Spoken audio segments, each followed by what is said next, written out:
Hello, I'm Fred Borden, along with Ken Yakuboski, a PBA Tour player, coach for the United States team. I'm going to talk to you about the advanced bowling knowledge, some intricate parts of the sport that only the finest players in the world probably practice on a daily basis at every tournament, the process in which they use to do all the things they do to play at the high level. And Ken, I know with nearly 100 tournaments on tour, you had the opportunity to witness watching the best players to ever play the game.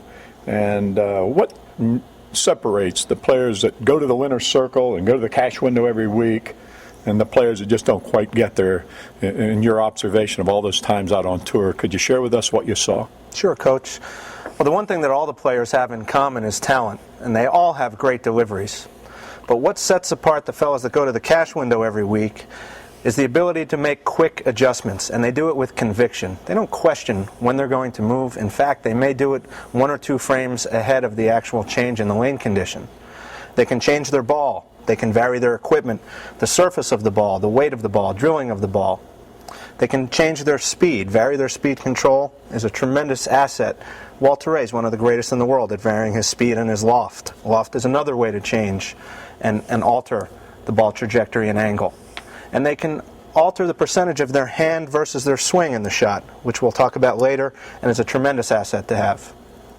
You know, every day in the bowling business, we hear people talking about the lanes. The lanes are too slick, or the lanes are too dry, or the lanes are this, and the lanes are that. And, you know, we call that an excuse. I don't know how to bowl. Well, really what we need to do is learn how to play the lanes, learn how to adjust, learn how to move back and forth, learn how to use the adjustments to stay dialed into that ever-changing lane. You know what changes the lane?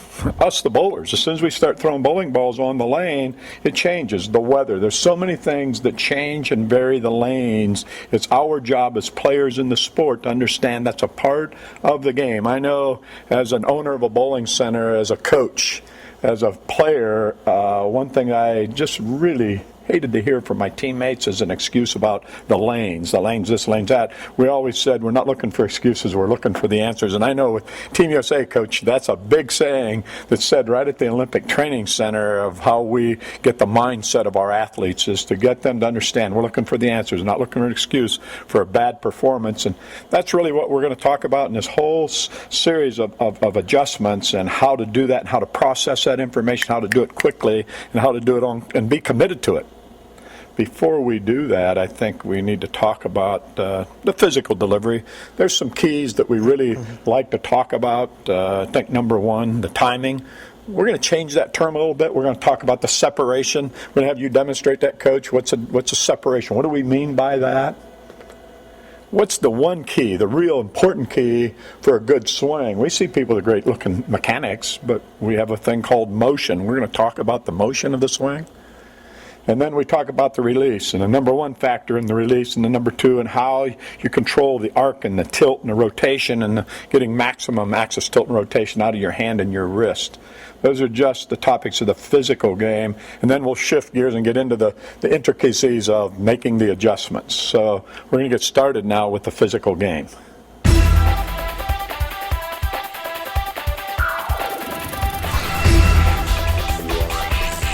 Well, Fred, you talk separation. What we're really talking about is the movement of the upper body versus the lower body. It's really how we arrive at the foul line. That's the key. Really is, Ken. We talk about the separation. They talk about the word timing, but there's a definition there that we'd like to talk about quite a bit. It's when the left foot, if you're a right-handed player, arrives at the foul line, and where is the ball? The lower body versus the upper body. Why don't you and I just go right here to the foul line, put your left foot in your slide position, and let's talk about the separation so we can explain it in more detail. We come right into that finished position, Coach. Right here it is, the separation, the distance between the slide foot, when the foot enters the slide, and where is the ball. What we see all the time is people that get the ball up here in front of their foot. Okay, no separation or even negative separation. Boy, that won't work at all. That's why we have weak ball rolls. We don't have any separation. The crankers, the Chris Barneses, the Robert Smiths, they're right up here at the top of the swing when their left foot enters the slide. And the strokers are right here behind the right knee, and the soft players, the soft roll players, are right in front of the right knee, right around that knee or a little in front of the knee, or somewhere around 18 inches to 24 inches behind the slide foot. That's the minimum separation we want between the slide and the ball when you enter the foul line. So you want to feel that left foot hit the floor, and then you want to feel that separation. Now when we get here, that early timing, that's no separation, no leverage. We hear the word leverage. That's also the separation, the distance between the slide foot and the ball. Coach, why don't you share with us how it feels when you get to the foul line and what you go through every day out on tour when you're playing tour playing. What do you do and how do you feel and identify, if you will, real good separation, the real good timing versus the weak feel? Well, Coach, of course that can vary from day to day. When you don't have enough separation, the thumb is there, you feel like you're going to fall out of the ball. Conversely, if you're too late and there's too much separation or too much delay, you can hang in the thumb, that locking up feeling. And you know, I think, Ken, right in between that's that perfect separation for you, for your style, for who you are. So we have to try some different types of starts, which we're going to talk about. We'll go back to the stance and show you where the stance sets up the separation when you hit the foul line of when that left foot comes into the foul line. When you feel that real good clean thumb and you feel the real good fingers in the ball, you know you had the proper separation. If you drop the ball and it sort of drops off your hand, the weak 10, the dreaded soft roll, the early turn, that's because you have no separation. Everybody says, oh, my swing, my hand. No, it's your timing. It's your separation of the difference between the arm swing and the left foot of bracing when you get to the foul line. You see it with baseball pitchers. They wind it up, they plant their foot, and then they throw the baseball. You see it in golf, where golfers turn back and they move onto the left side. They're braced, and it's a separation between the lower body and the upper body. We have the same thing in our sport. The separation of the lower body, plant, and then fire. If you have the right separation, you're really going to be able to get a good roll on that bowling ball. Well, Coach, here we are in the stance and the start. Where you position the ball and how fast and how big you move the ball. As far as separation right here in the start, the separation of the ball from your body will equal the separation when you arrive at the foul line. And we're going to talk about that, and then we'll talk about how it varies a little bit every day. So let's get in position. Let's say that Ken had a ball here in his hand, and he holds the ball just a little bit above the waist for his natural game. You may want to hold it a little higher if you need more ball speed. If you need to get a little more power, you can drop it down if you're a bigger, strong person. The height, obviously, can change your separation at the foul line. Now, when we move it out, if we move it out real quick and down fast, you're not going to have any separation. You're going to drop the ball. That's an early, quick start. The start equals the separation. That's the message. We have a little saying, a good start equals a good finish. Now, let's say we threw some shots, Coach, and you lost it off your thumb.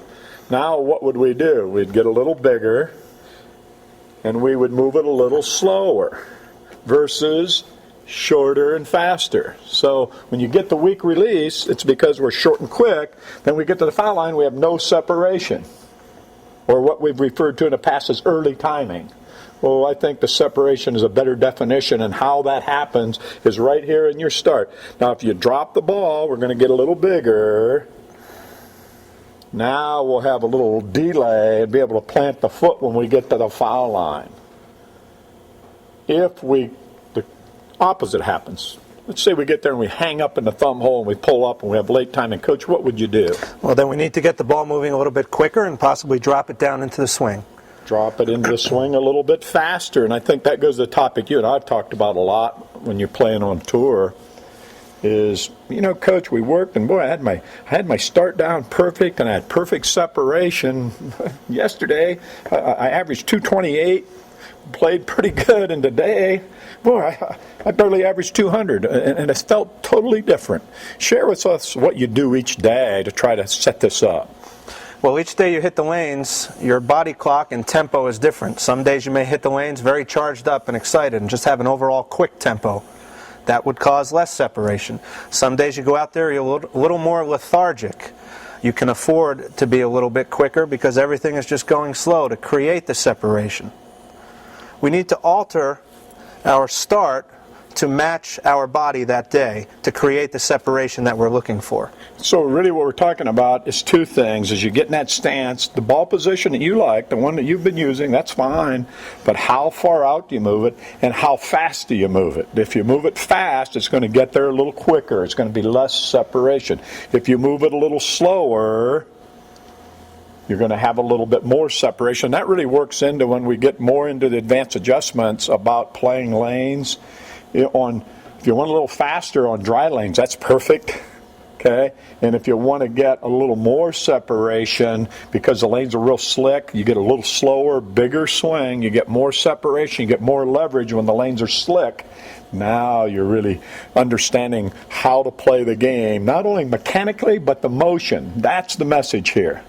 We want you to understand and control the speed, the direction here, the speed of your start will equal a separation at the foul line. The tempo of the feet can also determine separation. If you have a real short swing, you better have some pretty quick feet to create that separation. We need that differential, and the foot speed can help create that. Yes, Ken, I think you said a mouthful, just by the natural drum beat, the one the big guy gave us the day we were born. We have to play into that. Some of us are faster, and that means we'd have a little lower ball position, a little faster swing to keep up with faster feet. We want you to play at your natural drum beat and then set up your push away and the speed to get the proper separation for how you feel. Don't just play because you like someone's style. Work with the different pushaways and the different speeds of your footwork and your swing and identify yours. Start to feel your motion. And then what we do is we really work on the foot speed versus the arm swing speed to get the right separation at the foul line. We have a lot of different type players. We have the Pete Weber's got the real big swing. He got that backswing way up here, huh? Now that's the other factor that changes that separation. He's got the big backswing. Well, he better have slow feet. If you have a big backswing, you can't have fast feet because you just run up there with your lower body and you'll leave your backswing up there by the ceiling somewhere. Then you have people like Earl Anthony. Some of us remember the great Earl and how great he played. He had a shorter backswing. We had very, very, very plodding footwork, but short steps so he could get to the foul line in front of that swing. So if you have a short swing, you could do one of two things, either stretch it out or move up on the approach so that that left foot can get up there in front of a short swing. The problem we see all the time is people have long steps and short swings. Or the vice versa would be having a big swing and fast footwork. So we're talking about the differential between the footwork and the swing, the backswing height. So we have the start, the footwork, the swing, and the height. Boy, we put those all together, and all of a sudden we're talking about getting that foul line for you, exactly the way your body wants to arrive at that foul line. That's right, Coach. We really have three components to achieve that proper separation. We have the start. How big, how fast, how slow do we need it to create some separation? We have the arm swing, the height of the swing, the tempo of the swing, and we also have the footwork, how small the steps are and how quick the tempo of the steps can be. And Coach, you alluded to it. It's just not something you can lock onto and have for the rest of your life. That's why this game is not that easy to play at that real high level every day. Every day when you hit the bowling center, how do I feel today? How does my ball feel, my hand in the ball, how's the approaches feel? But more importantly is, what's my body clock feel like? Am I all charged up? I better get it out a little quicker and go ahead and go. You can stand there all day trying to slow yourself down. You won't be able to. Too much caffeine in the afternoon, okay?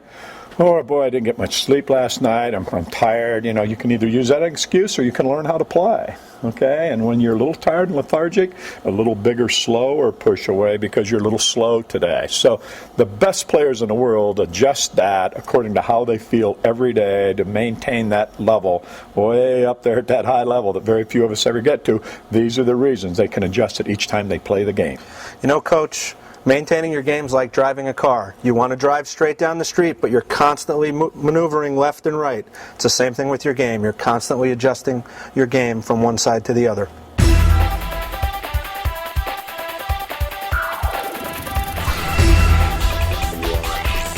We talk about the separation, coach, your arrival at that foul line, getting that leverage position, the timing, the late timing, the early timing, the real good timing.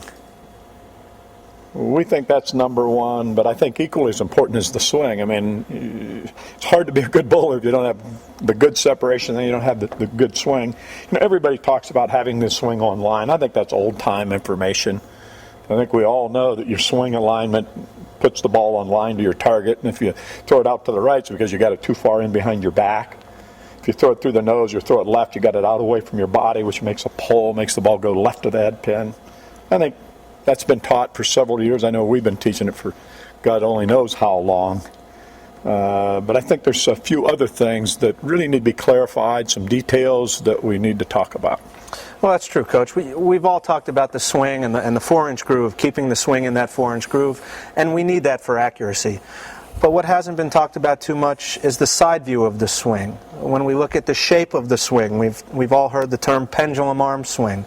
We like to refer to it as the half circle of the swing. Tell us about that, Coach. Yeah, I think we like to call it the shape of the swing, the side view, the side radius. More importantly, if you really watch it, and I think the misunderstood part is the flat spot when you come into that slide. I started noticing years ago when we watched the great Marshall Holman, he had a real long flat spot. Well, then as I put him on video and started watching in slow motion stop action, I realized that he had a 40-inch slide.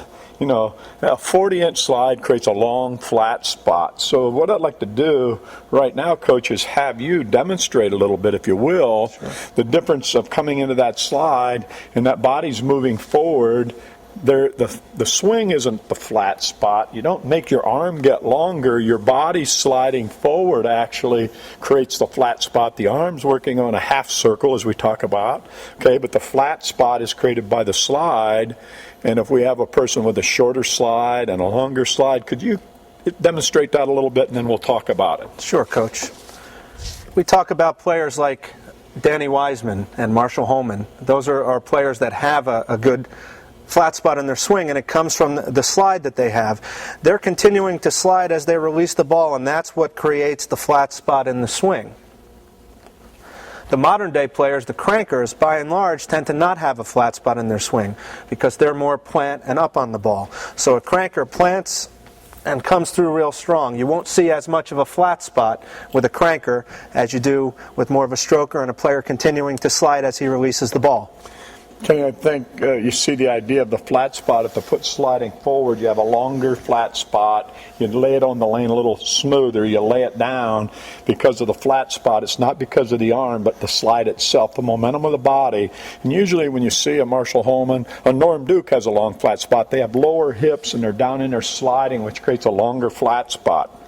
Now, if you take a look at the Chris Barnes, the great Chris Barnes, he hits the foul line. He's in a little more of a straight-up position. He locks that left leg. He has a shorter slide, which creates a shorter flat spot, which allows him to hit up on the ball harder, drop the thumb, hit the fingers. So I guess what we're saying is you set up your start, you set up your separation, the slide, and the flat spot to equal your style. The cranker, the big hook ball player, has a longer separation.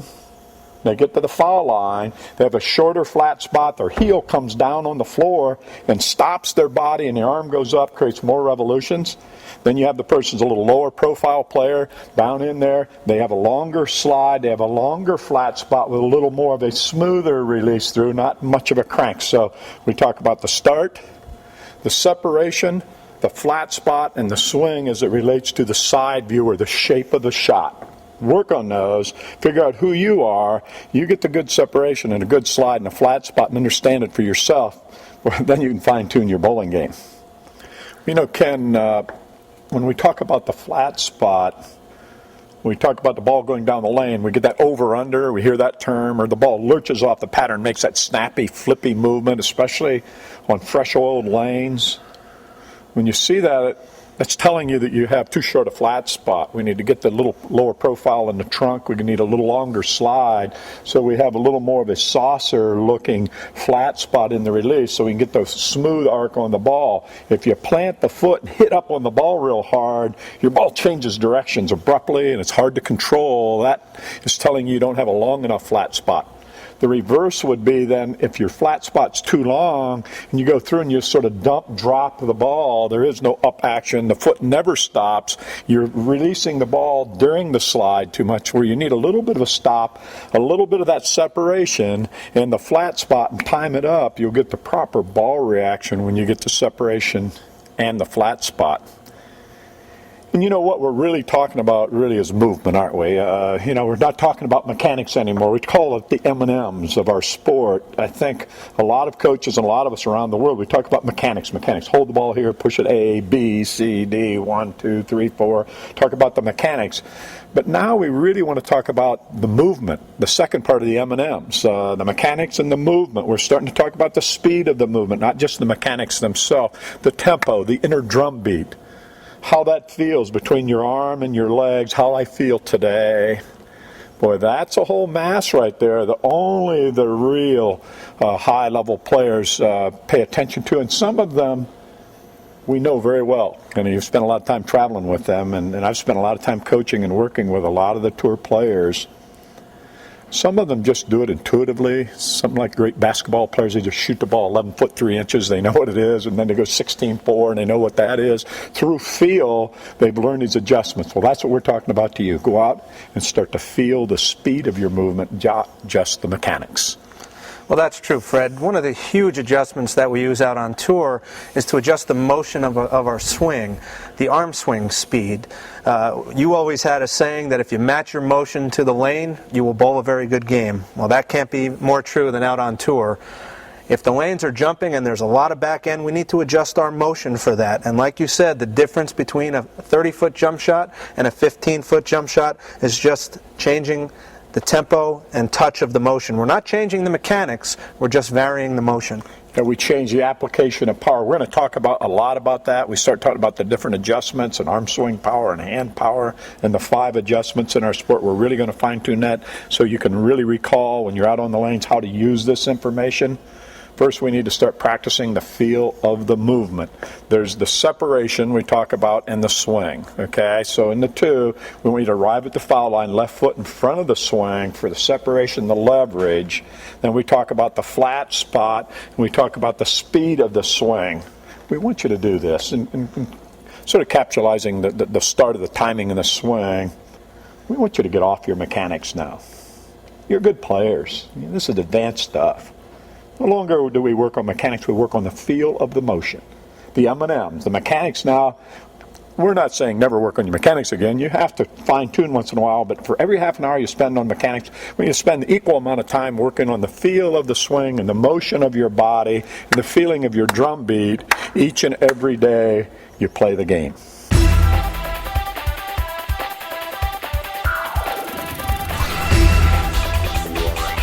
Well, Coach, we've talked about the separation, the timing of getting to the foul line and planting that left foot in front of the swing. Talk about the swing, keeping it in the groove, and that flat spot, and the swing tempo, and the speed of the swing versus the speed of the footwork. Now it gets into the real meat of the game, I think. We know that those of you that are advanced players have that timing start swing thing pretty much figured out.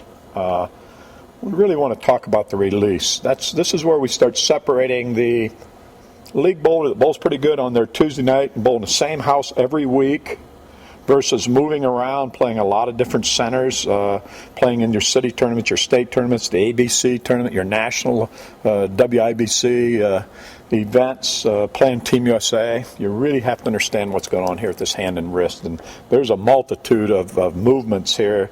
Can be good or bad. If you're doing the right thing, this is real good. If you're doing the wrong thing, don't work very good. So first and most important part of the release is the wrist. The wrist, and we want to talk about the wrist. Then we're going to talk about finger power at the moment of release. Some people just throw the same release every time, the same kind of power.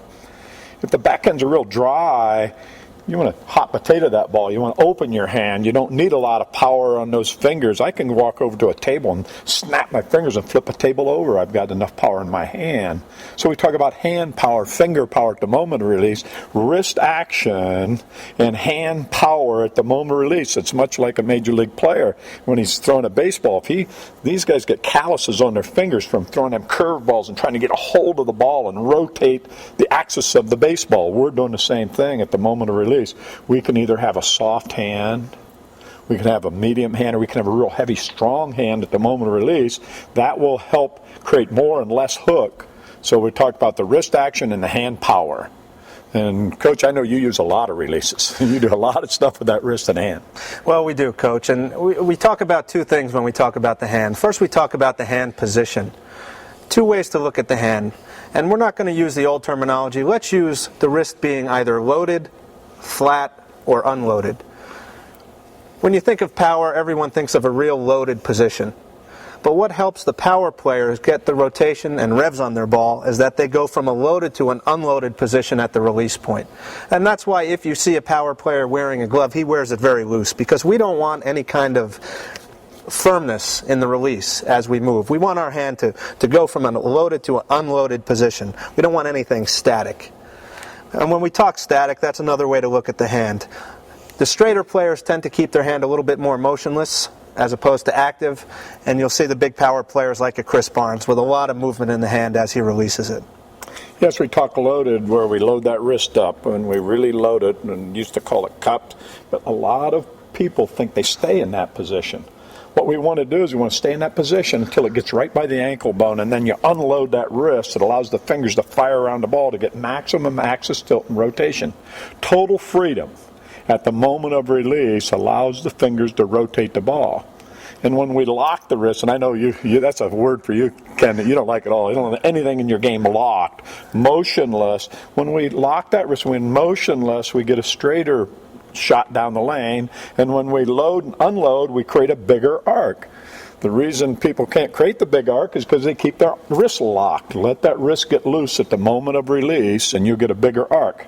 Now, on tricky lanes, though, we can get that hand a little more motionless. So we're going to demonstrate this. First of all, we want to explain to you the value of the wrist. The wrist is really important, going from loaded to unloaded for maximum tilt, or just sort of static, keep it in a medium position for a track shot, or even a slightly relaxed position if the lanes are real dry, and just sort of a quick release. So we have that wrist position, and we have the hand power. Those are two things for you advanced players to really start working on. Go out and spend time working on your wrist action. Maximum axis tilt is loose wrist.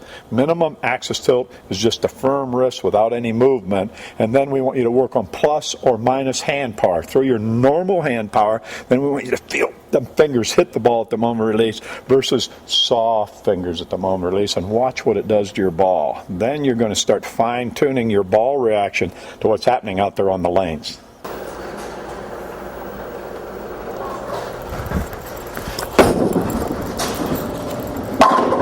So in the flat hand position, you notice that the wrist and hand is relatively straight.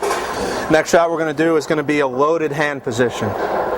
You'll notice that the wrist is curved and the hand is loaded up. And the thing to note at the bottom of the swing at the release is how the wrist goes from a loaded to an unloaded position. So we're really going to load up the wrist. It's no longer flat.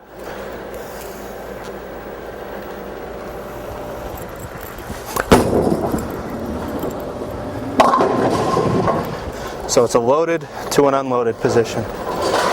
So we've gone from a loaded, we've thrown a flat, and now we're going to throw an unloaded position.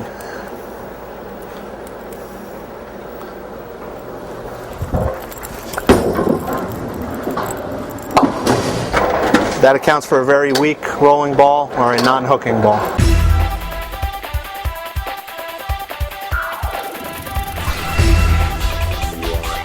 Coach, we talk about the delivery, we talk about the start, and we talk about the separation, we talk about the swing, we talk about the release.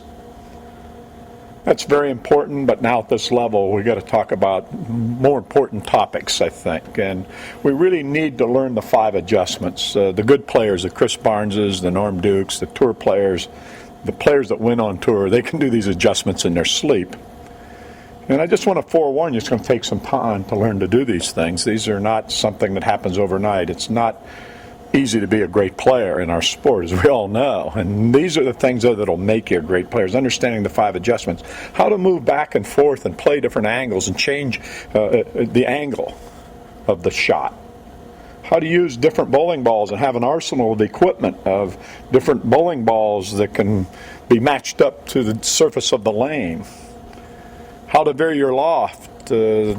The great Walter Ray, to be able to throw it way out on the lane, make the lane shorter, a 10-foot loft, now all of a sudden you're playing a 50-foot lane, not a 60-foot lane. To be able to change your speed and vary your speed. To change your release with the 5 adjustments. We want you to get it in your brain. We want you to be able to make these decisions while you're in the game, while you're in the heat of the battle, the angle, the ball, the loft, the speed, the release. Be able to say that in your mind. It's just 5 things. Sounds complicated. It's a lot of combinations, but boy, once you get it in your mind and once you learn to do the adjustments, you're going to play the game at the highest level ever seen possible to you. But you better learn the adjustments, because I'm here to tell you the best players in the world can make these adjustments. They can make them on call. They commit to them. They can do them in their sleep. That's why they're the best players in the world. So, Coach, having said that, let's first talk about the angles. I know you play first arrow, second arrow, third arrow, fourth arrow, fifth arrow, sixth arrow, over the left gutter cap, out on the right edge. It don't matter to you. Whatever the lane calls for, you just change the angle. Let's talk about the angle. Well, of course, the lane's going to dictate where we play on the lane, and angle is certainly important. But we're not only talking about the angle that the ball plays on the lane, we're talking about the body position, the torso. We're talking about the body angle, specifically the shoulder alignment, how we're going to align our shoulders to create the angle on the lane that we're looking for our ball to achieve. And the way we do that is we imagine that 36-inch arrow coming off of our shoulder pointing at our target. And it's very simple. As we play up the lane, and we're playing more of an outside line down and in, we're going to close our angle off and angle in more towards the center of the lane. When we play the center of the lane, we'll play a little bit straighter on with our angle, and we'll be a little bit more square in the center of the lane. And as we move inside to play the deep inside angles, we're going to open up and really get our left shoulder in front of our right so that we can play that deep inside angle. And I think there's 2 items of concern changing that angle. First of all, you just need to feel comfortable. You need to get out there on the edge. Nobody's going to shoot at you if you throw one in the channel. Everything's going to be all right. Do it in practice. Learn how to play that edge shot right up the edge.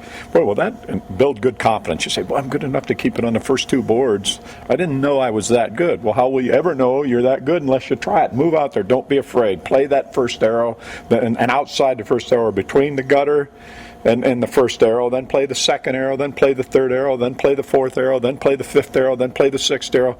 Spend 5 to 10 minutes on each arrow, a practice session just playing angles, moving the alignment of your body, and you have eye perception and how your eyes look at the lane. When you're outside, you're looking more straight up the lane. When you're inside, you're looking more toward your target down to the break point changes. You need to get comfortable. You need to feel comfortable on how to do that, and the only way to do it is to practice it. So let's get a practice plan put together on the angles and go out to the bowling center and spend 5, 10, 15 minutes, depends how much time you have, playing each angle. Do that for 3-4 weeks. I'll tell you what, you'll get to learn to play those angles. Once you do, and you go to a tournament and it calls for an extreme outside angle, somebody's bowling good out there, you can move right out there and join them and whip it by being able to play all the angles. Now, Coach, we're going to play the outside line, put the hand on the outside of the ball. We'll put all these adjustments together, and we're going to throw it up the lane from the outside line. Very good. You know, there's some times when that outside line just plays much better than any other angle, so we have to be able to play the different angles. Now we're going to move into the middle of the lane, play in between the second and third arrow. We call that the track. Anywhere from a border to the right of the second arrow, in between the second and third, a little bit left of center, around the center dot, a little left of center with a medium arc. So he's going to go under the ball. He's going to make the medium arc shot.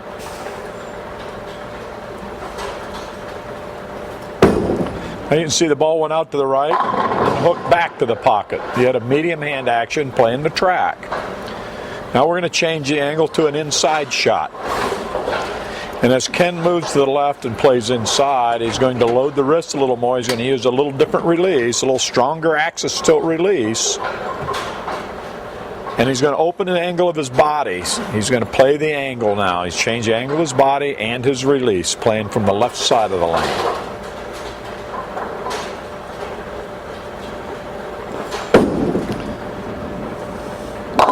Boy, there you can see what a great player can do, playing the outside line with a weaker hand action, playing the track with a medium hand action, or playing deep inside with a strong hand action.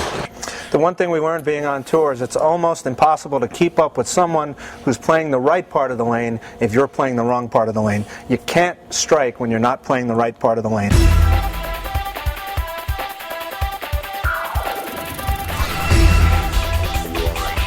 We know a lot of players around the world, they're pretty good at playing angles and using equipment. Okay, but let's talk about the equipment a little bit. You know, the number one part of the bowling ball that everyone really needs to be concerned of is the cover of the ball. In fact, the great Ray Charles, the blind piano player, he could walk up and put his hand on the ball and say, boy, I can feel the friction on this ball. It's called coefficient of friction. It's a very rough textured ball. It's got little mountaintops scratched with heavy grit paper where we make the friction where it'll bite an oiled lane surface. The reverse of that then would be a very highly polished ball. If you run your hand over it, it feels very smooth. It's going to slide on a drier lane. You need to have some bowling balls with some different covers. We need to have bowling balls that have a very highly polished cover, intermediate polish, very lightly sanded, and a heavy sanded. 4 minimum if you're going to be a tour player, a tournament player. You need at least 4 bowling balls. And we need different covers, then different cores. And we need different balances where we move the pin around out in front of the finger holes, down below, to the right and to the left. I think the message is pretty simple, Coach. We need to work with a pro shop operator, professional, to develop different bowling balls, and some that go very straight, and then we start to get another one that hooks a little more, and then the next one hooks a little more, and then we need the big hook and roll bowling balls for oiled lanes. So we have the angle and the balls and the different bowling balls. I know that you have 6, 8 bowling balls, Ken, that you take to tournaments with you? Yeah, we take 6 or 8 bowling balls to a tournament to adjust to the different lane conditions. But I think it's important that we don't overcook this either. I think when someone shows up to a tournament with 27 balls in their trunk, I think that's a guy I can beat because he's confused. Yeah, and then on the other side of the ledger is a person's never spent time with the pro shop operator and hasn't spent time to develop an arsenal. I like to see 2, 3 ball bags. You have your spare ball, the ball that goes straight, the polyester ball, the ball that won't grab the lane. Okay, then you have 5 different frictions, highly polished, then a medium polished, and a real lightly polished, and then a lightly sanded, a real heavy sanded ball. Now you've got 5 bowling balls. But let's say, hold on, I'm a cranker. I probably wouldn't use much of a sanded ball. I'd use more polish. So I'd have 4 or 5 polished balls. They'd be polished at different levels to create different frictions. Okay. Now, if I'm a straighter ball player, then I'd use more sanded bowling balls. So work with your pro shop operator and develop an arsenal. We have to learn how to change the angle and use equipment and use those bowling balls. I'll tell you what, if you learn to use equipment, you can play at a higher level. But we want to really learn how to change the different adjustments of speed, loft, and release, not just the angle and the ball.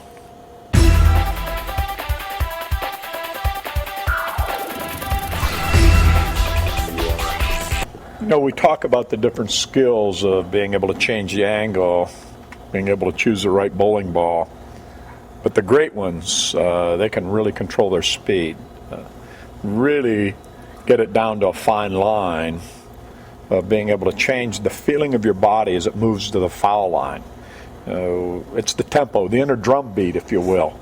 It's not changing mechanics. We want the same ball position. We want the same stance. We want the same movement. We want the exact same mechanical movements. We just want it to be at a slower or faster pace.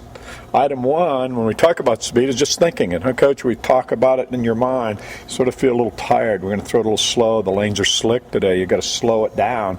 I like to use music. Show my age a little bit. I'll use a little Kenny G, that elevator music, when the lanes are slick. The lanes are a little dry, and I want to pick up the tempo and throw it a little faster. I'll use that good old-time rock and roll. Let's get it going. Usually start at the medium speed, then I can either plus it and throw it faster, or I can throw it a little slower and slow it down and get that head-to-toe feeling, that inner drum beat. Mechanically, what we really do is we move the swing out real slow when the lanes are slick, and we allow our feet to follow nice and slow. And when the lanes are dry, we move that swing out faster. So if we were going to play in a tournament, we would start out throwing it a little slower in the morning when the lanes are slick. And as the day goes on, it's the same mechanics. We just keep picking up the tempo to where it gets faster and faster. Late at night when the lanes are dry, possibly you'll be at your fastest tempo of the day. Usually that's the case. Learn to play different speeds, and you'll be able to play the different angles. You may want to stay on an outside angle and throw it real fast, or you may want to play the real deep inside angle and slow it way down. That takes practice. You got to go to the bowling center and just practice the feeling head to toe, but really control your swing. Move the swing fast and allow the feet to follow. Move the swing slow and allow the feet to follow. Don't change your mechanics, just change your motion. And Fred, I like to use a number scale, 1 being slow, 10 being the fastest. And depending upon how I'm throwing the ball, a medium for me is a 5. If I'm feeling really fast that day, I may be at an 8 or a 9 tempo. But the important thing to remember that an 8 or 9 tempo for me isn't the same as it is for you. Especially being a little over 60. I know you're right around that 30-year-old mark, and it feels different. In fact, we talk about speed when it comes to, as we get a little older, we slow it down, and all of a sudden our ball speed slows down. All of a sudden we don't have any power. In fact, we see most people throw their ball too slow. When we talk about the term speed, we want maximum speed for maximum velocity in that ball and to be able to hit those pins hard. So if anything, we see the difference in when we walk into bowling center filled with a bunch of professional athletes. The pins are loud. They're hitting us. The decibels are up there because they have good ball speed. So for those of you that are really just starting on the ball speed topic, let's work on throwing it real fast with real good acceleration, with good velocity. And once you learn all three, the bowl it, the throw it, and the roll it. Coach, I know that's one thing that you think in your mind when you're competing. Well, Coach, as a player, I've worked with you for a long time, since I'm 15 years old, and one of my favorite expressions that you had was roll it, bowl it, throw it. And what you meant was, on oil, you need to roll it. Get the ball down on the lane softly, get it down into the lane early. A lot of oil requires a softer speed. Next step after roll it was bowl it. On a medium lane condition, you can throw your average game. Throw the ball down the lane, average speed, not have to worry about it. But when we got on the dry lanes with the cooked heads and we needed to push the ball down the lane, we had to throw it.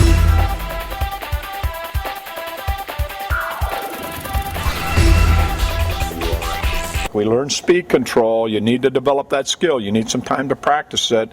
And now we're going to shift gears a little bit and go into that lofted out onto the lane, the great Walter Ray Williams, Chris Barnes. I can remember a few years back, Kenny, where we was working with Chris, and I said, Chris, the heads are dry and you're laying it down too quick. And he said, I don't really like loft as much as I should. I guess I need to spend more time. I know he spent 30 to 45 days working on loft, of being able to lay the ball down in the oiled lanes, maybe no more than 24 inches over the foul line. Then when you go into a medium lane condition, you get it out like 36 inches or 48 inches. The cranker gets it out a little farther. The soft roll player lays it down a little earlier. And then the loft, the great Walter Ray, I've seen him at night, almost literally hit the second arrow on the fly. From the foul line to the head pin, we all know it's 60 foot. Now, if I loft the ball out 10 feet onto the lane now is a 10-foot adjustment. I went from 60 foot to 50-foot lane. If I lay it down in the morning, I've got a longer lane. If I loft it out, I have a shorter lane, an intermediate lane. And I guess, Coach, what I'd like to ask you is, what are some of the things you do to loft the ball? Well, loft early in my career was a difficult thing for me to do, but working with you, the easiest way for me to loft it was to be a little bit more stiff-legged at the foul line, or stand up at the foul line. When I stood up at the line, it gave me a little bit more leverage with my fingers and was a lot easier to get the ball out onto the lane. If I was in a deep knee bend and very close to the foul line, it was more difficult to get the ball out on the lane. Boy, good Good point. We can change the inclination of the body, stand a little taller, and as the arm is coming out of the backswing, as it's coming down, just grab a hold of it a little earlier, and I call it the grunt factor. We're going to get a hold of it, and we're going to launch it out on the lane. And just the mere fact you think about it, how did Michael Jordan shoot a 24-foot jump shot on one shot and then turn around and shoot a 6-foot the next time down the floor? Well, they have drills, don't they? They're practice drills. At the arena, they would practice every day shooting little short layup shots and then little jump shots and then foul line shots and then over in the corner, then out. And they teach themselves the feel. And that's really what it is. It's a feel of loft. It's a feel of lay it down and roll it, soft roll it. And usually when we take the speed control we've talked about and the loft, we can really tie them together. Let's try to make it make some sense. Let's say the lanes were real slick. What would you want to do? Soft speed and lay it down. The lanes are real dry. What would you do, Ken? What would the adjustment be? We want to get some speed to push the ball down the lane and loft it over the dry heads. And medium, we start. We start out on a medium, and we have our natural medium tempo, that 5-6 number with medium loft. Then we see, do I want to plus it? The lanes are dry. I'm going to plus my loft and my speed. No, the lanes are slick. I'm going to minus my loft and speed. I'm going to lay it down and roll it. Let's do the loft adjustment. Let's show the difference in the loft, and we want to tie the two together, the loft and the speed. So now we're going to play to the right, and we're going to throw a lot of loft and a lot of speed. We're going to throw it. We're not going to roll it or bowl it. We're going to throw it up the lane.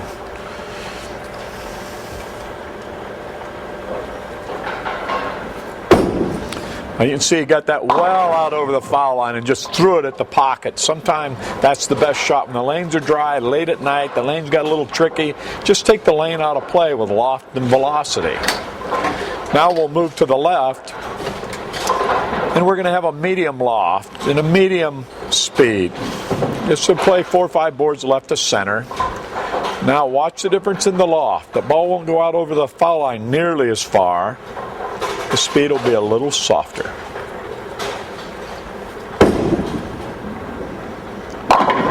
Medium loft, medium speed. Now we'll move to the left, and it's going to be minimum loft with a soft speed. We tie the loft and the speed together. We want to throw a little softer speed, we get a little less loft, and we want to arc and roll the ball. So we had the throw shot, the bowl shot, and now we have the roll shot.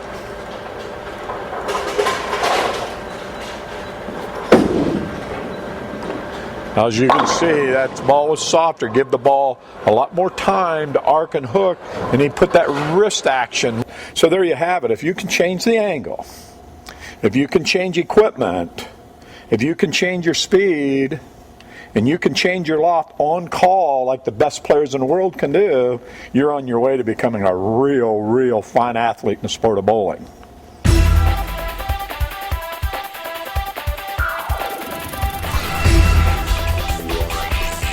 Well, Coach, we talked about angle, we talked about the ball, and we've talked about loft so far. That brings us to the next of the 5 adjustments, which is the release. And you know, the release is maybe the most difficult. So the one you'll probably have to spend the most time, be able to plus and minus the action of your hand and your wrist and the finger power, which we talked about a little earlier. The reason it's a feel. It's a mechanical movement, but it's so fast, you have to develop a feel for it. In fact, one time I was working with a guy in golf, David Graham, won the U.S. Open many years ago as a fine touring player, and I said, David, a downhill putt versus an uphill putt, what do I need to learn to do? He says, well, when it's downhill, hit it softer. When it's uphill, hit it harder. I said, really? But what he's trying to tell me is learn the feel.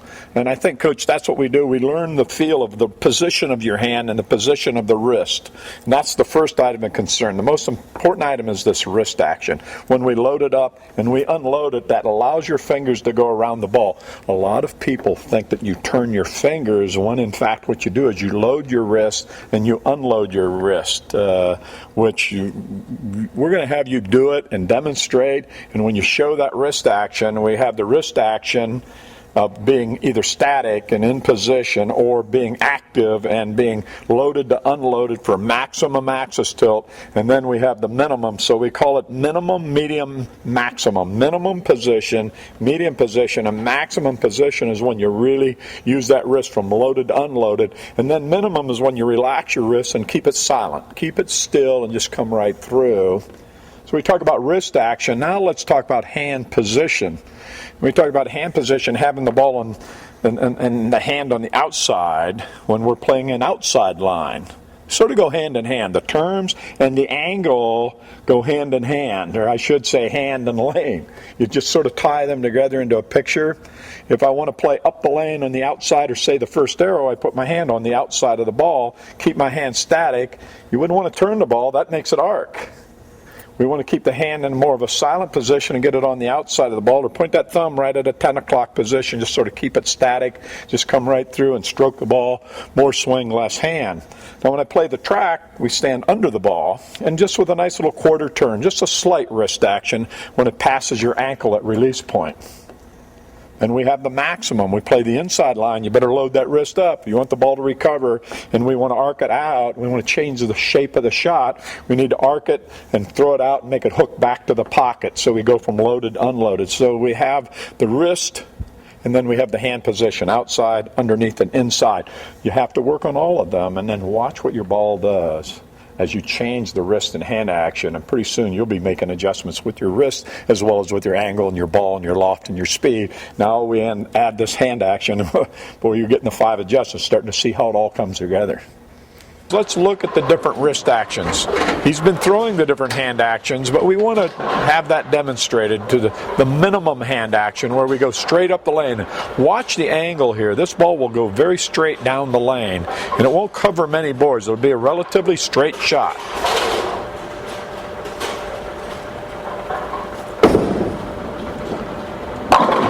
As you can notice, the ball hit plenty hard. It don't take hook to throw strikes if you're playing the right angle with the right release, the right loft, and the right speed. It's putting these 5 adjustments together, playing the right angle, the right ball, the right loft, the right speed, and the right release. Now let's go to the medium wrist action and the medium hook action with the wrist. Watch that wrist action. It's really a little bit different than the straight up. Now he's got a straight wrist, and he's going to go around the ball, slight rotation. Now there's a little rotation. The ball hooks back to the pocket.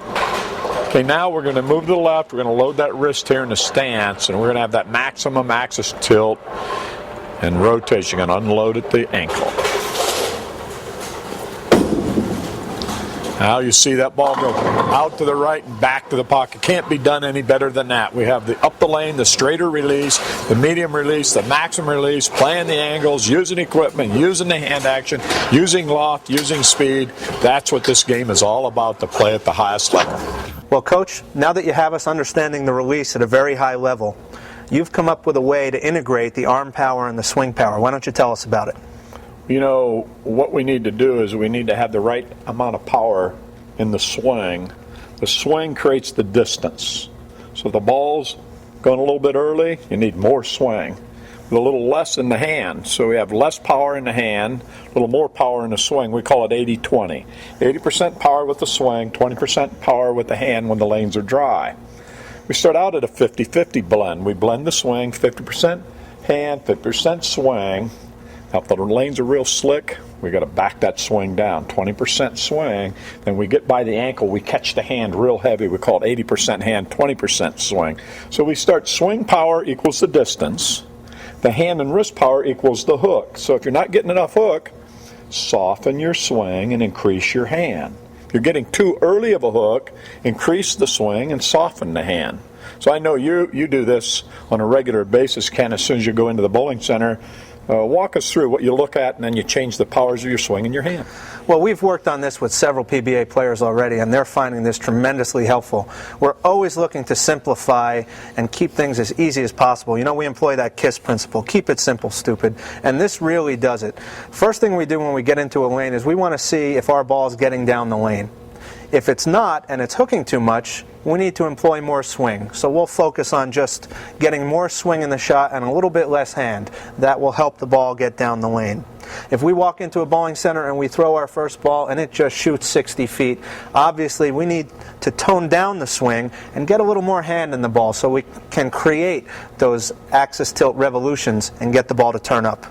You know, we're talking about 5 adjustments here. We're talking about being able to change the angle, talk about being able to change equipment, speed, loft, change the hand action, wrist action, and now we talk about the motions. Really what we're talking about, isn't it? The motion in the arm, having a little softer action with your arm. And if you look at the players on tour, the ones that have a soft swing, they lay the ball down quicker, they throw it a little slower, they can catch the hand a little harder. But if you're swing dominant, your swing's real fast, you don't have time to catch the hand. So we're talking about arm power and hand power. Spend some time at the center working on the 5 adjustments, and then increase and decrease the powers in both the swing and or the hand. And boy, you'll start seeing your ball do what you want it to do. Now you walk into the center and you take a look and you throw some balls. Say, oh, I got too much swing, I need more hand.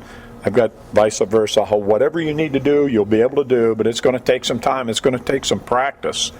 Now what we need to do is take these adjustments and dial them in and how to read the lane and how to use the adjustments.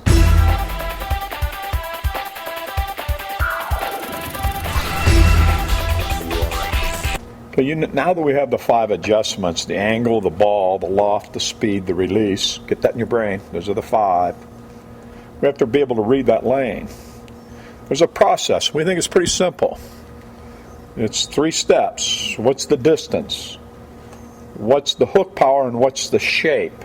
So let's first talk about distance. Number 1, the distance. The ball's going to do one of 3 things. You're going to throw that ball with your normal speeds where we start, and then it's either going to skid too far, it's going to grab too early. We have a ball goes down and starts grabbing the lane, say at 30 feet. People say to us, boy, Coach, my ball's hooking too much. Say, no, it's not hooking too much, hooking too early. There's a difference. That's called the distance. Okay, so we have the distance, and second, we have the hook power. The hook power is going to be one of 3 things. It's either going to snap too hard and be too much hook, or it's going to skid down and not turn hard enough, or it's going to hook right into the pocket. So we have the distance. We can either plus or minus the distance, and we can plus or minus the hook. Coach, let's first, what are the adjustments you use for the distance factors? Well, distance factor is very simple because that's the cover of the bowling ball. If the ball's hooking too soon, we'll take a ball out with less aggressive cover to help push the ball down the lane. Then we can also use some loft and some speed. So if you use a shiny ball, throw it a little faster and make the lane a little shorter and loft it a little bit, we can get a greater distance out of the ball. Bang, bang, bang. Distance, number 1. What do? We use a shiny ball, we use more loft, we use more speed. Now let's talk about hook power. Get to the back end. I need a little more or a little less hook power. What's the adjustments you like to use to change your hook power, Coach? Well, if we need more hook power on the back part of the lane, generally we will load up our wrist to create more revs and rotation to get the ball to turn over on the back of the lane. If we throw a ball that hooks high onto the head pin, we'll take a little bit off of the loaded position and maybe go flat or even to an unloaded position to help get the ball down the lane before it starts its turn. So when we look at hook power, we look at 2 factors that are very important, is your hand action and then the pin position or the layout. We can drill a ball that has the pin in a real strong position. It makes it flip a little harder, so we go to the strongest hooking bowling ball we have because the back ends are not hooking. And we go with the strongest release that we have. We need more hook power on the back end. That's hand action and layout, pin position, right, left, okay? So we have the 2 factors. We have the distance. The distance is the cover of the ball, the loft and the speed.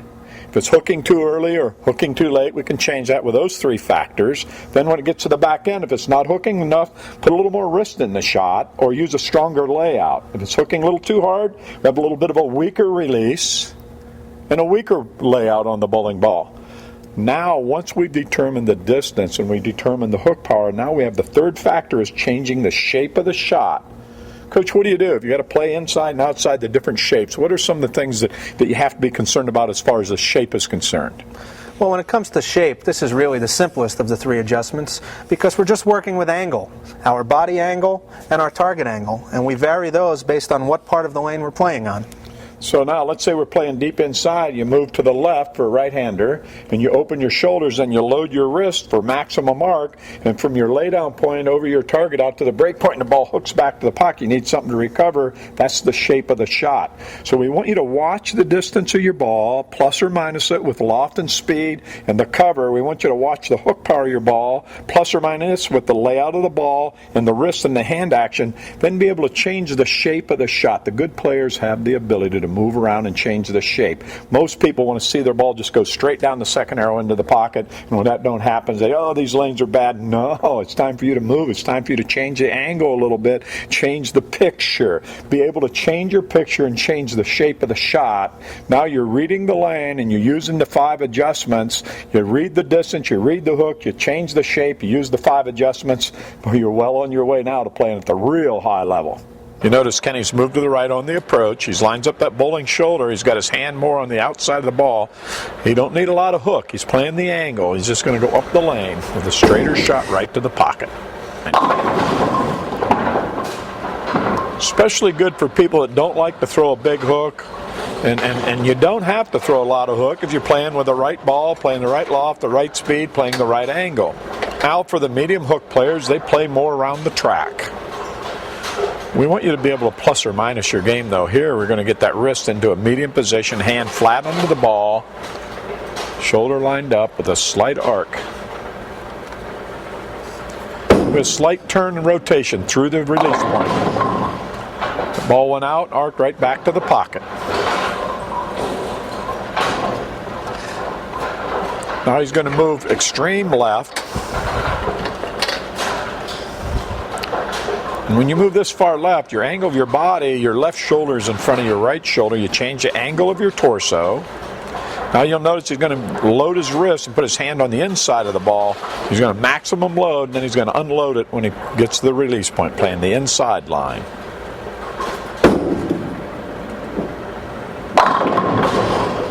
Can't do it any better than that. Playing up the lane, outside, playing the crack shot with a slight arc, playing extreme left with a big arc and a big finish on that ball.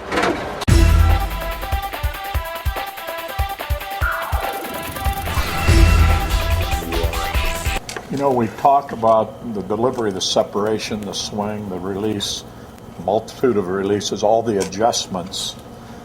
All that's fine and does well. Only if you have a good process mentally.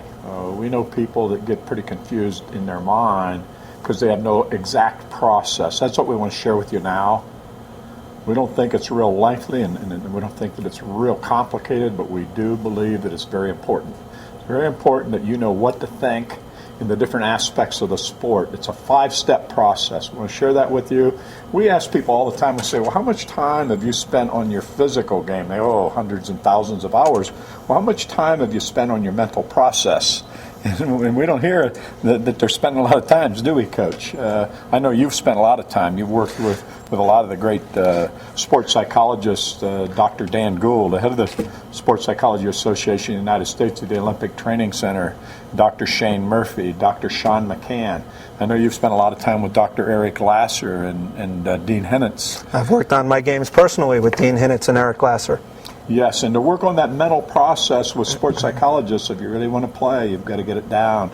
I know that they do it in every sport, and bowling's not unlike any other sport. You have to have the right thing going on upstairs.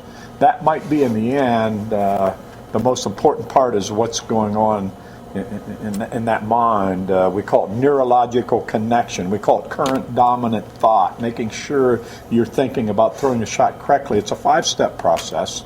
Number 1 is where you make your decisions. Back here in your office, where you make those 5 decisions that you're going to with the adjustments. And then we get up here beside the scoring console before you step up on the wood, and we do our pre-shot routine. If you're going to hit your thumb hole with a rosin bag, you're going to wipe your ball off with your towel. And then there's a certain routine there that we like to go through. And everybody's routine can be slightly different, but there are 3 or 4 keys that we want to share with you that are so important you have to do them every time. Get that mind to be as regulated as your delivery and making your adjustments. And we have your delivery, we have that lane, we're going to change bowling balls, we're going to change adjustments. And what we're going to do is use the mental process to make sure we eliminate confusion, because what happens if you get confused, that happens first. Number one thing happens is confusion, then right away you get anxiety. And when that anxiety sets in, the reason that sets in is you don't know what to do. The reason you don't know what to do is you have no program. That's why this is so valuable. After you throw the ball and you get up on the wood and you throw that shot, you have an emotional response. And you can have an emotional response. If you throw a bad shot, so what? You can't do anything about it. It's already done. It's gone. You have 15 seconds to say, oh, I just threw the worst shot in the world. I've seen it happen the other way, Coach, where someone throws a shot and they throw a real good shot and they get so full of themselves, oh, I just threw the strongest, best rolling bowling ball ever in the history of bowling, and they get so enamored with themselves that they get up the next time and they haven't refocused. That's the process. First, you make your decisions. What are the 5 adjustments? Your pre-shot routine right before you step up on the wood. When you step up on the wood, you flex your knees. And we have a little saying that we've learned from Nike, I guess, just do it. Hit print. We've loaded the computer. Here's the real message. When you get up on the wood, there's no thinking. Just clear your mind. We call that going from internal to external. Back here, you're thinking of all this stuff that's being very internal, and you're thinking, the mind's very busy. You don't have time to get nervous. You're too busy thinking of the process, of thinking of the decisions. We get up here, and we set our knees, and we flex, and we get our ball in position. Just do it. Just hit print. Just go ahead and throw the shot. You've already loaded the computer. You know what angle you're going to stand. You know what ball you're using. You know what release. You know the loft. You know all that. It's already preloaded in your mind. And you throw the shot, then you have your emotional response. Yeah, great shot, or no, terrible shot, but get rid of it. You have 15 seconds. We call it the 15-second rule. After a shot, let it go. Get rid of it. Not now, tell yourself. If you throw a bad shot, say, not now. You know, I know, Kenny, you've got some good responses there. And then refocus. Sit back down. The shot didn't do what you wanted to do. If you made a good shot, you need an adjustment. But I want to warn you, you can't make an adjustment off a bad shot. So you have to know the difference between a good shot and a bad shot. If you hit the foul line, you have real good balance, you know it was a great shot and the ball didn't go, then you need an adjustment. If you fell off balance and say, boy, I just didn't make a good shot, next shot I'm going to just work harder to better finish. So, Coach, you're back here. You're done with your warm-up shots. Walk us through it again. Well, Fred, as you said, the mental part of the game is so important. The great Yogi Berra from the World Championship New York Yankees said that at this level, 90% of the game is half mental. The first thing we do is we come back into what I like to call the office area. This is where we have to strategize and make all of our decisions. As you said, after we're done with practice, we want to come back, sit down, think about where we're going to play the lane, what angle we're going to use. With the angle, we have to choose a ball. Ball selection is obviously key. Those two are the most important things, and then from there, we have to decide whether we need to loft the ball or lay the ball down into the lane. Roll it, bowl it, or throw it. We have to decide that. What's the tempo that we're going to use? What's our own personal drum beat for the day? If we woke up all charged up, we had some coffee with caffeine in the morning, we may have some extra speed that we have to compensate for. And lastly, we have to determine what wrist and hand position we're going to use. So we have those 5 decisions to make before we get anywhere near the ball return to pick up our ball and get ready to throw. As you said, we load the computer here, and when we get up on the approach, all we do is hit print. If we're still thinking about what to do up on the lane, it's too late. We will not throw a good shot. Well, you said a mouthful there, Ken. I think we have to have a clear mind. We call it going from internal to external. That's where we're getting ready now. Right before that process, we want to get up out of your chair now, and we're going to walk up here to the pre-shot routine area, right beside the scores console. And the number one thing, in fact, what I like to see is I put a big sign hanging right out of the ceiling here, a white sign with big blue letters, focus. Look out at that lane and go external. Start to get your mind's eye, the eye of the tiger out on that lane. We call it finite external focus. We're looking at your target, and that's number one, focus.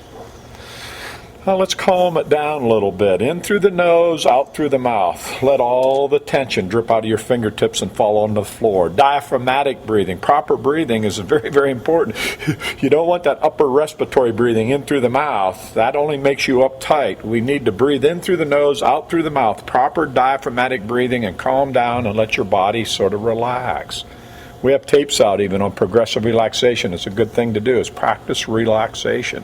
Number 1 is focus. Number 2 is relaxation. Number 3 is mental imagery. You can process it. Now, there's 2 types here. You can watch yourself bowl. We know the great John Maza would stand there and even swing his arm and actually see himself in his mind's eye throw the shot. Then he would watch it go down the lane to the destination point. If it was a strike, he wanted to see it hit the pocket. If it was a 10-pin, he moved over to the left. He saw the angle. He saw the ball go over his target. And in his mind's eye, he watched the ball hit the pin before he stepped up on the approach. So right here, pre-shot routine. What is yours? Design your routine. Do you use a rosin bag? Use it every time. Twice on the thumb hole, hit it twice. If you wipe it off of the ball, that's fine. And then we go focus. We use our relaxation, our diaphragmatic breathing, and we use our mental imagery. So we've got our decisions back here. We've got our pre-shot routine. And now we're going to get up on the wood. We're going to flex those knees. We're going to hit print. We're just going to do it. We're going to go external. We're going to see the shot. We've already loaded the computer. Just do it. Now, after we throw the shot, then we have the emotional response. You have 15 seconds. Throw the ball. Oh, I threw a split. Oh, will everybody feel sorry for me? Oh, I'm irritated. No, don't get irritated. Calm down here a little bit. The good players can handle the stress. Stress management. I love the heat, tell yourself. Don't let the heat bother you. I love it. I want the stress. I like the competition. That's called self-talk. So right after the shot, you have 15 seconds. I want you to use some positive self-talk. It's okay. I'm going to make this splitter. I'm going to move over. I'm going to make the adjustment. Let's use positive self-talk. And you have 15 seconds to be full of yourself. You just threw the greatest shot or you just threw the worst shot in the world. You have 15 seconds to get rid of it. Then you come back and you refocus. Coach, and you start all over again. So I'm sitting here in my office area. I need to make my decisions before I get up to play. First is going to be my angle.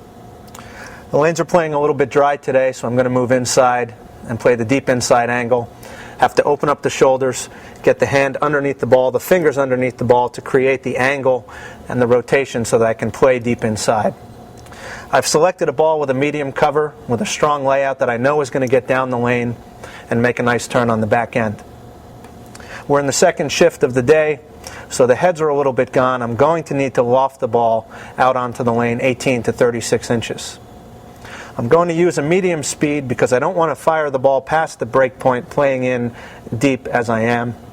And for a release, I've chosen a loaded position that I'm going to unload at the release point, trying to create the rotation to get the ball down the lane and make the break on the back end.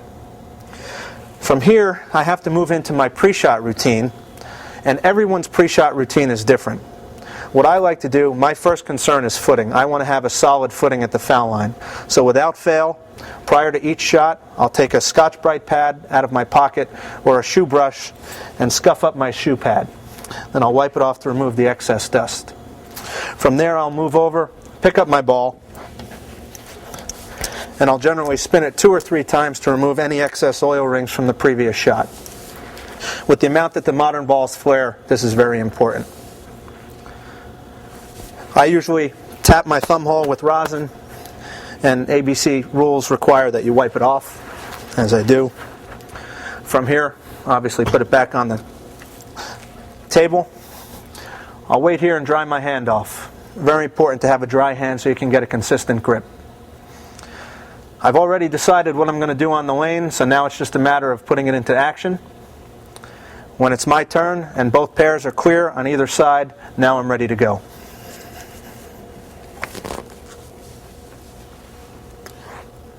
Well, you know, there's a lot to this game of bowling. You have your delivery. You have your separation and a good leverage. You've got the good swing. You have the good finish at the foul line. You have the multitude of releases and hand actions. That's one part, your delivery. Part 2 is reading that lane, the distance and the hook power, then determining the shape of the shot. have to use the right bowling ball, the right coefficient of friction of the cover, the right core, the right rotation with that hand, and the right shape of the shot, and dialing into that ever-changing lane. That's three parts: the delivery, the lane, the ball, and then we have the brain. And every day you have to work on your process, the 5-step program, making your decisions back here, your pre-shot routine, your delivery, just do it, your emotional response, and refocus. If you can get this system into your game, you are now going to play this game at that level that we all dream about, being able to go win these tournaments, not just go and be what we call a donator.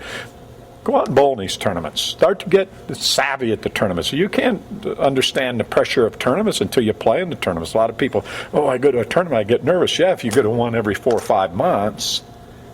You've got to play in tournaments on a regular basis and use this process to make yourself play at a high level. And I'll tell you what, I know a lot of my friends, they've had months where they've made $50,000 throwing a bowling ball.